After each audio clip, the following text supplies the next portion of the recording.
Hello, আসসালামু আলাইকুম সবাইকে। Welcome to my mini blog.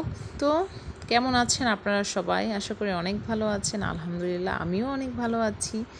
তো খুব খারাপ লাগে যখন ছাত্রছাত্রী শিক্ষকের গায়ে হাত তোলে। সে যতই অপরাধ করুক না কেন, দোষ করুক না কেন, তাকে এইভাবে শিক্ষার্থীরা মারবে কিংবা টেনে হিঁচড়ে পদত্যাগের জন্য ফোর্স করবে, এটা খুব খারাপ দেখায়। আমরা যখন এসএসসি পরীক্ষা দিয়েছি কিংবা স্কুলে ছিলাম তখন টিচারদের অনেক রেসপেক্ট করতাম। যদিও আমরা 2011-এ এসএসসি দিয়েছি, তো টিচারদের একটা আলাদা সম্মান মর্যাদা এটা থাকতোই। সে যতই অপছন্দের টিচার হোক না কেন, কখনোই আমরা মিসবিহেভ খারাপ ব্যবহার করতেই পারিনি কিংবা প্রশ্নই আসে না, চিন্তাও করি নাই। তো যাই হোক, সবাই আমরা শিক্ষকদেরকে রেসপেক্ট দিব, এটা যেন আমাদের মা বাবা থেকে খুব ভালোভাবে শিক্ষাটা পাওয়া হয়। কারণ টিচার বা মা বাবার মতোই, তাদেরকে কখনোই অসম্মানজনক কোনো কিছুই করা যাবে না।